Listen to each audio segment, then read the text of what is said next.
I have released Diddy's documentary on Netflix, and I have given all the proofs of who was involved with Diddy. I have presented the videotape of Diddy's parties as evidence. Now no one can save Diddy and the other celebs. Jay-Z, Beyonce, Oprah Winfrey, Kim Kardashian, all of them were Diddy's handlers. After watching the rest of the documentary, you'll understand everything. A new Netflix docuseries about Sean Diddy Combs is making headlines for its never-before-seen footage of the music mogul in the days before his arrest. How did you get that footage of Diddy? I figured most journalists would not disclose Watch this and think that you really hate Sean Combs. Why would they be thinking that? Because of the things that you post on Instagram, Yeah, because this, of the... Look at this, and let's stop us. Gene Deal has finally broken his silence, and what he's about to reveal is nothing short of explosive. You remember that Netflix documentary about Diddy that had everyone talking? Well, turns out the footage Gene Deal captured was way too hot for Netflix. They couldn't touch it. But here's the kicker, Gene is about to drop every single piece of evidence that 50 Cent had to censor. And believe me, this will completely rewrite everything you thought you knew about Diddy's world. You clicked on this video because you want the unfiltered truth, the stuff the mainstream media won't touch. And that's exactly what you're about to get. Gene Deal, Diddy's former bodyguard, yes, the man who saw it all firsthand, is finally speaking out, and he's not holding anything back. Here's what you need to know. Gene was supposed to be in that Netflix documentary. He spent 45 minutes talking with 50 Cent, and for a moment it seemed like the truth was finally going to be exposed. But then things went sideways. The director, Alex Stapleton, crossed a line, and Gene walked away, taking with him stories that were never meant for public eyes. Now, he's ready to reveal it all. The shocking details behind the City College tragedy, the hidden truths about Anthony Wolf Jones, what really happened with Kim Porter, and the reason why A-list celebrities literally paid to stay out of the documentary. Every secret 50 Cent couldn't show, Gene's about to lay it bare. Before we dive into the leaks, you have to understand the chaos happening behind the scenes. The Netflix documentary, Sean Combs, The Reckoning, dropped and immediately shot to #1. Everyone watched it. Everyone talked about it. But here's the thing. It left out some of the juiciest, most explosive stories. Stories Gene Deal lived through. For years, Gene was Diddy's shadow. He saw the parties, the violence, the business deals, the tragedies, everything. And he didn't just witness it, he recorded it, collected evidence, and waited for the right moment to reveal the truth. And I hope 50 Cent got another documentary in the arsenal, because I ain't gonna lie, Diddy has finally met his motherfucking match. I love to see it. So 50 Cent had posted that Diddy sent him flowers from jail to his club appearance in Miami. And he's alleging that it's like supposed to be a threat, because y'all know that when he released that documentary not too long ago, Diddy did try to send him a cease and desist. Flopped. Not happening. So he's taking these flowers as, you know, like funeral flowers. Like, y'all know when they get into the streets, certain shit means certain so they get it. Even if we don't get it, they get it. So if he's saying that these are supposed to be like a message, then they supposed to be a message. But 50 Cent responded with, what kind of is this? Diddy send you flowers at Club 11? LOL. Why all the foreplay get busy? You know I'm stupid. Yeah, like real stupid. If you know 50 Cent, anybody that know 50 Cent? Hey, wrap it up. Wrap it up. You did what you did. He exposed what you did. He exposed more of what you did. Wrap it up. Then he also said, a warning, I'm 90s grimy. You don't warn me, LOL. If you don't know what he mean by I'm 90s grimy, go do your research. He genuinely believed the 50 Cent project would finally expose the real story. But his meeting with Alex Stapleton? Let's just say it didn't go as planned. And now, Gene Deal is ready to reveal everything Netflix left on the cutting room floor. It don't even make me sound. I want to put her on blast because she was telling me, she was saying to me that what I was asking for was crazy and they wasn't spending money like that. I'm talking about you got footage, you got clothing, you got, I was doing footage, I had pictures, all the stuff that I had, you could figure out a way to pay a brother and stuff like that. And then I was telling her about some prices that I've already received and I had the invoices to show it. And then she was calling me like I was lying. I was like, yo, who do you think you talking to? You know what I'm saying? And she was talking about, there's no way nobody paid. Nobody what? I say, first of all you people come with these documentaries and stuff, the first thing you tell me, y'all tell these people out here that y'all don't pay, and y'all pay. If you can make a picture look like $10,000-$15,000, you know what I'm saying? You can sit here and tell me that you're gonna pay me for my time sitting right down here with y'all. You understand? So then, one thing led to another, and I was like, all right, well then, F you. I spoke to 50, and then she said 50, and this is exact words that came out her mouth. 50 does not determine what goes in and go out of this documentary. Gene Deal wanted to do this the right way. He didn't just plan to tell his story, he tried to assemble the ultimate insider package. He brought in 2 other men who'd been with Diddy from the very beginning, Tim and Kirk Burroughs. Together, these 3 could have revealed the full picture: Diddy's childhood, the streets, the empire, every secret deal, every scandal. Gene asked for $50,000 for all 3 of them. A fair price, given the decades of footage and evidence they'd collected. But that's when things got ugly. Alex Stapleton, the director, dropped a bombshell on him. She told Gene that 50 Cent didn't actually control the documentary. He didn't decide who got paid. He didn't decide what went in. It was all out of his hands. Basically, 50's name was just a marketing tool. Gene felt humiliated.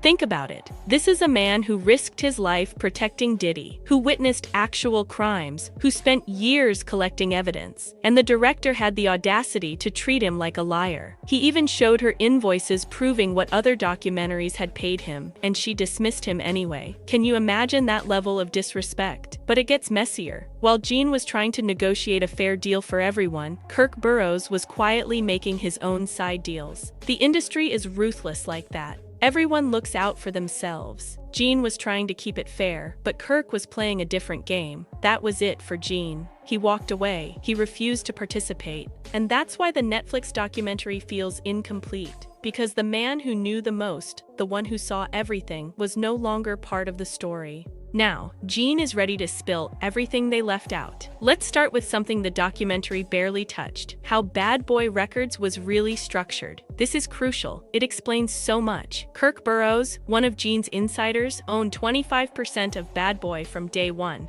Diddy owned the other 75%. But here's the twist. It was all under his mother's name, Janice Combs. Why not put it in his own name? Gene Deal knows exactly why. It was a legal shield. Diddy knew the lawsuits were coming after the City College tragedy, an event he organized where 9 people died. The families were ready to sue, so he made sure the company wasn't technically his. Clever, yes. Evil, absolutely. Then Diddy decided he wanted Kirk's 25% too. According to Kirk's own testimony, Diddy showed up with a baseball bat, threatened him, and forced him to sign over his stake. Kirk tried to sue in 2003, but the case was thrown out because too much time had passed. Think about that. Kirk co-founded Bad Boy, built the empire, and Diddy took everything from him through intimidation and violence. Kirk even ended up homeless at one point, while Diddy became a billionaire off the company they built together. The documentary mentioned this story, but skimmed over it. Gene Deal could have exposed the full scheme: how Diddy used his mother's name to hide money, dodge lawsuits, and manipulate power. None of it made the final cut. And now, Gene is ready to reveal everything that Netflix refused to show. Well, what I feel about the documentary, they left a whole lot of key things out. If they was going to do something and they're going to say in the reckoning of Sean Combs, the reckoning, or Diddy, the reckoning and stuff like that, it should have been a lot of people that we lost because of him. You know what I'm saying? It wasn't only Big. It wasn't only Tupac, you understand? For the atmosphere that he put those kids in. You got a guy named Anthony Wolf Jones, who was from Bad Boy from its conception as doing security and being one of the financiers of Puff having to have some money to keep Big and Craig Mack around before he got to Clyde Davis. And now, this is where things turn downright dark. Gene Deal is dropping a bomb that the Netflix documentary completely ignored. A murder story so explosive it would have changed everything you thought you knew. I'm talking about Anthony Wolf Jones. Wolf wasn't just anyone. He was Bad Boy's head of security from the very beginning. Before Clive Davis, before record deals, before the empire even existed, Wolf was there, one of Diddy's most loyal soldiers. He knew every secret, every move, every party, every hidden payoff, where the bodies were buried, who got paid off, what really happened behind closed doors. Wolf knew it all, and according to Gene Deal, Diddy's actions played a direct role in Wolf's murder. Yes, that's right. Gene says the documentary didn't tell this story properly. Maybe they didn't have the evidence, or maybe they did and chose to bury it. Here's the shocking part. Wolf was killed by someone tied to BMF, Black Mafia family, the infamous criminal empire that's been one of the biggest names in hip-hop crime history. And Gene Deal is claiming there's a direct connection between Wolf's death and Diddy himself. Yet Netflix barely mentioned Wolf. A few photos, a quick line about security, and that was it. Why? Because this story is dangerous. Real criminals, real murders, real organized crime. Netflix didn't want to touch it, and 50 Cent probably steered clear too. But Gene Deal? He says the world needs to hear the truth. Wolf's death wasn't random. It was part of the bigger picture, tied to every other scandal, every secret, every cover-up. This is the kind of story they don't let you see until now.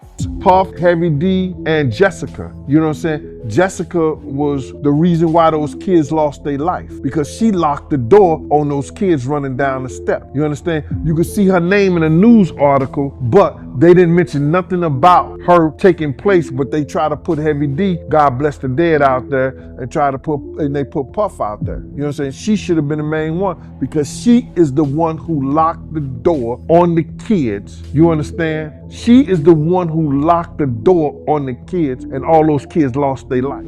All right, buckle up, because this next story is going to make you furious. The Netflix documentary told you about the City College tragedy, but they didn't tell you the real story. December 28, 1991. Diddy organized a celebrity basketball game at City College in New York. It was supposed to be a massive charity event. Heavy D was involved. All the big names were showing up. Mike Tyson, LL Cool J, the whole roster. The gymnasium was packed. Gene Deal's security team had everything under control. 18 men, dogs, Rottweilers, pit bulls, gates, barricades, a full system to manage the crowd. Gene knew Harlem crowds. He knew what could go wrong. He was prepared. But the day before the event, Diddy came to Gene with a bombshell. Heavy D didn't want his security there anymore. Fired. Just like that. No outside security.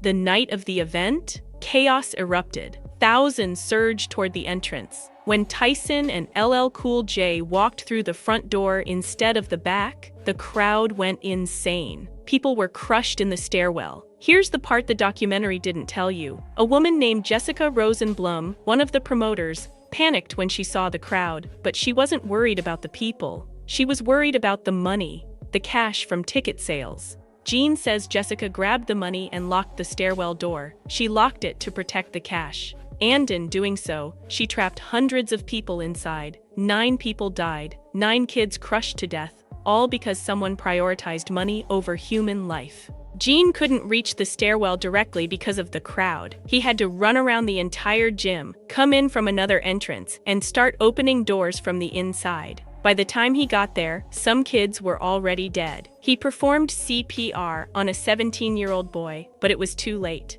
The boy's older brother was there crying, saying, "This is the first time I ever took my little brother anywhere. My mama is going to kill me." Gene Deal saw it all. He knows who locked that door. He knows what really happened. But Jessica Rosenblum, she walked away without accountability. No charges, no consequences. The documentary barely scratched the surface, focused on Diddy and Heavy D, but never explained why Gene's security team was fired or that a locked door caused 9 deaths. Now let's talk about why Gene walked away from the Netflix documentary entirely. He had assembled a dream team: himself, Tim, and Kirk Burrows. Tim knew Diddy's childhood and early years. Kirk knew the business side. Gene knew the streets, the violence, the security. Together, they could have told the full, uncut story. But then Alex Stapleton, the director, started acting weird. She told Gene his asking price was crazy. Gene showed invoices proving other documentaries had paid him similar sums. She dismissed them. Then she dropped the line that really set him off. 50 Cent doesn't control what goes in the documentary. He doesn't decide who gets paid. His name is just for promotion.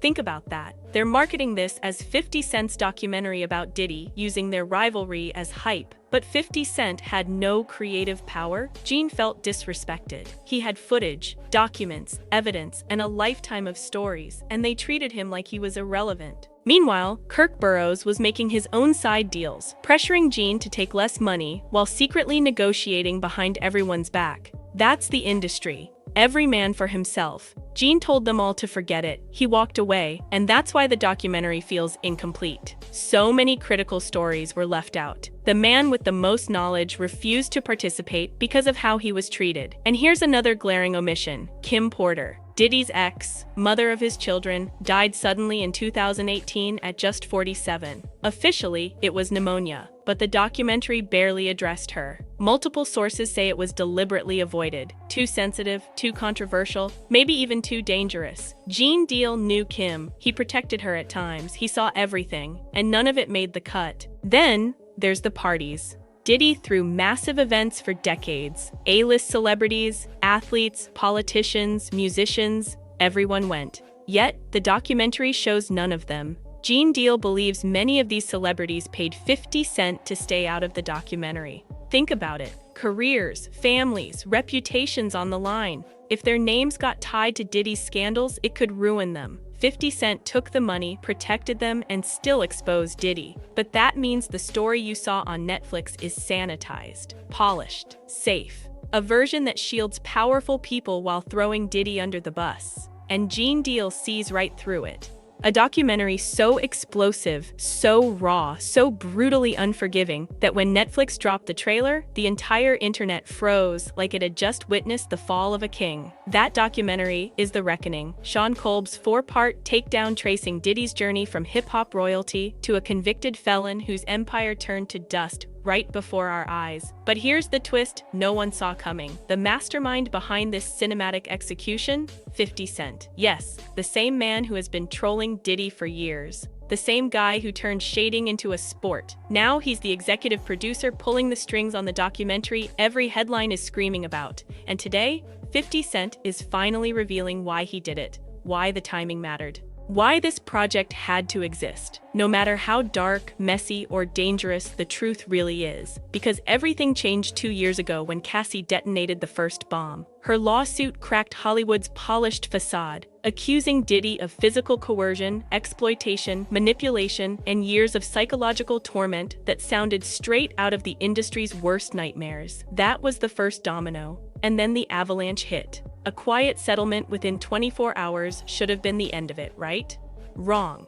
Once the allegations were public, the floodgates burst open. Former employees, ex-partners, dancers, collaborators, people who had been silent for decades, started stepping forward with stories darker than anyone dared to imagine. 50 Cent watched all of this unfold in real time. And according to him, that's when he realized something. The world deserved the full picture. Not rumors, not whispers, not TikTok threads.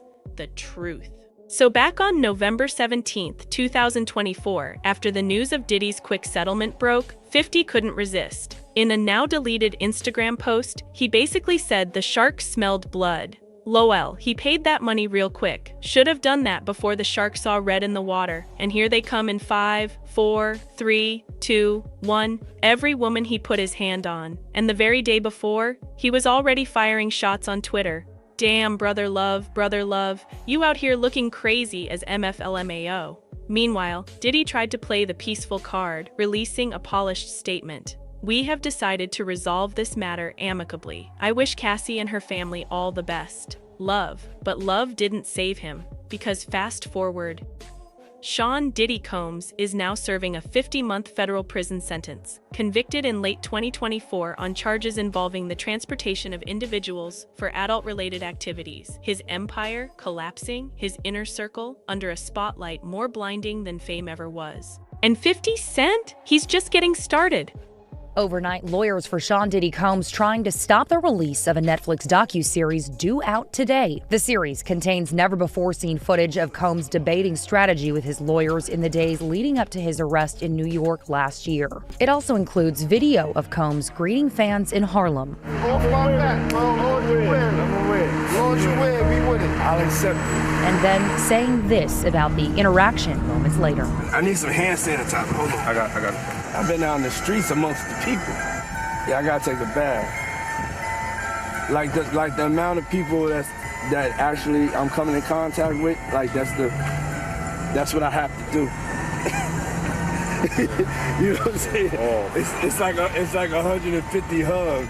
Now, Combs' lawyers are demanding Netflix pull the series, threatening legal action, claiming Netflix is using stolen footage that was never authorized for release as part of what they call a shameful hit piece. The series is executive produced by Combs' longtime rival, Curtis 50 Cent Jackson, and director Alex Stapleton, who said, quote, "We obtained the footage legally and have the necessary rights," end quote. Before the cease and desist demand was sent yesterday, Stapleton and Jackson sat down with our Robin Roberts to discuss the series. How do you respond to people who say that it's more about the disdain that you have for Sean Combs than it is for giving the victims a platform? It's not personal. The show is not completely the perspectives of people that did not like Sean. Not everyone needed to have an allegation to be a part of this.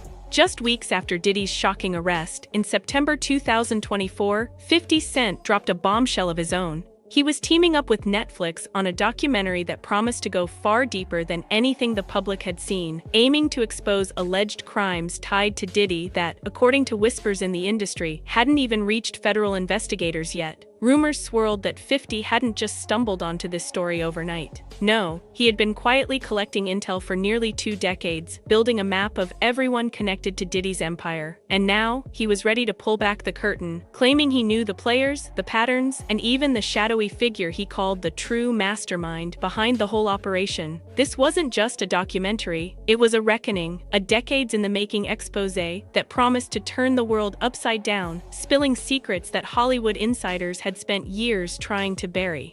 Because Diddy didn't have people in his inner circle, in his hotel room, saying things like this, unless they were close to him.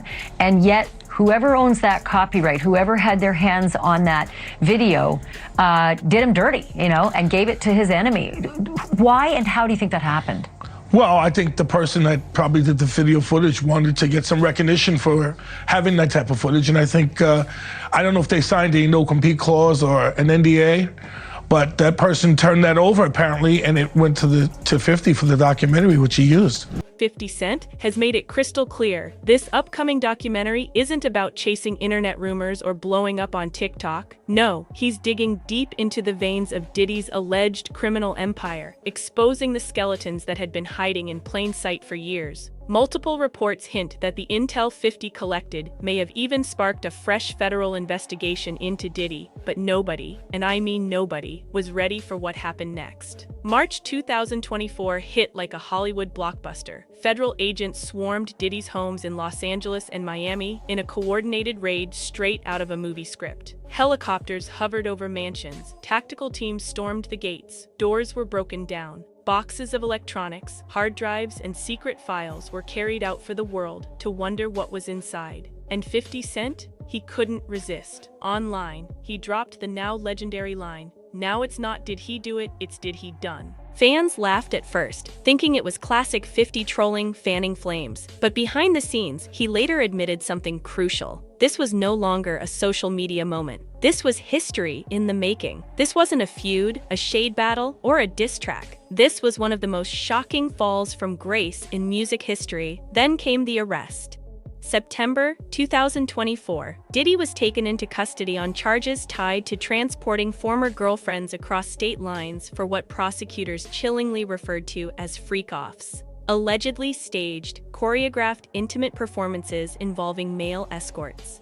The case was messy, graphic, and explosive, packed with stories of manipulation, surveillance, blackmail, luxury, and unchecked power. But the real shocker came with the verdict. The jury convicted Diddy on 2 counts of transportation for P, while acquitting him on ST and racketeering conspiracy. Jury members later admitted they struggled to fit the law to Cassie's testimony and the countless other stories that poured in. They found the behavior disturbing, but legally hard to define. In the end, Diddy was sentenced to 50 months behind bars, though the man who once ruled hip-hop is now fighting to reduce his time. And 50 Cent? He knew, in that moment, that the story was far bigger than any Instagram post, any viral tweet, or any headline. This wasn't just drama. This was history waiting. 50 Cent was always front and center, firing off comments, jabs, and trolling that had the internet eating out of his hand. But today, he says that all the online shade was just the surface. Behind the memes, the tweets, the viral clapbacks, there was a much bigger mission. In interviews, 50 revealed the truth. He didn't produce The Reckoning for revenge. He wanted to create something objective, undeniable, and grounded in reality, built on documentation, testimony, and real, unfiltered footage, not the gossip that had been swirling for years. Netflix became the perfect partner, not just for its global reach, but because they gave director Alexandria Stapleton the freedom to tell the story exactly as it needed to be told without interference. According to 50, the goal was never to humiliate. It was clarity. It was taking decades of rumors, tragedies, scandals, violence, manipulation, and raw celebrity power, everything that had been whispered in dark corners of the industry, and putting it all on the table, letting the audience draw their own jaw-dropping conclusions. This wasn't just a documentary, it was the reckoning the world had been waiting for. The verdict in 50 months of incarceration for Diddy. Now, when you subtract the 14 months of time served, that comes to 3 years exactly. One of the most bone-chilling moments in The Reckoning comes from never-before-seen footage of Diddy in the days leading up to his arrest, footage he himself commissioned. That's right, he hired a videographer to document his life in New York, allegedly to showcase his power, influence, and untouchable status. But what the camera captured was far from the image he wanted. Instead of control, the lens revealed a man paranoid, exhausted, and painfully aware that the walls were closing in. He paces hotel hallways like a caged lion, peers nervously out windows at federal agents stationed on rooftops, and makes frantic, urgent calls to his team, desperate for someone skilled in the dirtiest, most ruthless corners of media and propaganda to help him. What was meant to be a display of dominance became instead a haunting portrait of fear, desperation, and a world unraveling at the end. The thing about 50 Cent's Netflix Diddy documentary is how he built a timeline off of this information. And one of my favorite parts of this documentary is them really getting into the timeline of events when it comes to Tupac and Biggie. And it really gives us a lot of perspective from people that were close to the situation, and a lot of people allege in this documentary that they believe that Diddy was very jealous of Tupac. And they pretty much go through everything from the quad incident and Tupac believing that Puffy was behind it, like he said in the Vibe interview, and they lay out this whole timeline of the downfall happening perfectly, in my opinion. We are even hearing from Greg Kading, the detective that worked on Tupac and Biggie's case in this documentary. He is the investigator that did that proper agreement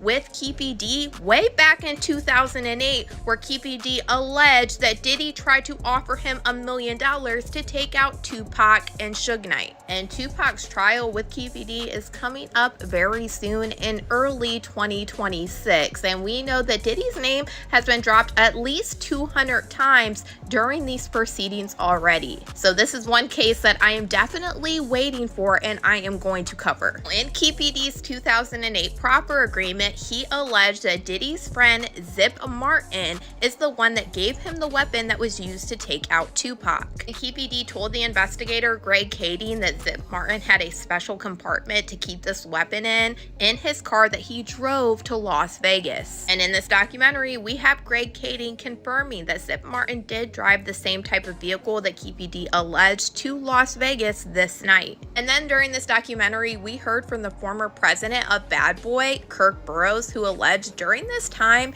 Diddy had him hiring a whole bunch of people and getting cars to drive to Las Vegas. And he is now very curious into why Diddy wanted to do this. And he said in his opinion, he now believes that Diddy was behind taking out Tupac. At one striking moment, the footage catches Diddy strolling through Harlem, greeting and embracing fans with his signature charisma. But the charm is fleeting. The very next second, he jumps into his SUV and almost nervously asks for hand sanitizer, joking that he needs to cleanse himself from all the people who touched him. The scene is unsettling. There's a palpable sense of detachment, a man already slipping out of control, clinging to rituals to keep a crumbling world at bay. Its power, paranoia, and vulnerability all captured in one chilling frame. One of the most shocking and talked about scenes in The Reckoning takes viewers back to the very first tragedy that thrust Diddy into the public spotlight, the infamous 1991 City College celebrity basketball event. What was supposed to be a star-studded night of hoops and celebration turned into a nightmare of chaos and death. The gym, built to hold 2,700 people, was crammed with nearly 5,000. The resulting bottleneck became catastrophic. 9 people lost their lives, and dozens more were injured in the stampede. The documentary doesn't shy away from the horror. It shows raw footage of crowds pushing, screams echoing, and bodies being pulled from stairwells. Diddy, still just a young and ambitious music promoter, was partially responsible for organizing the event. According to the series, that night changed the trajectory of his life forever, imprinting a dark shadow over the young mogul whose rise would later be as meteoric as it was controversial.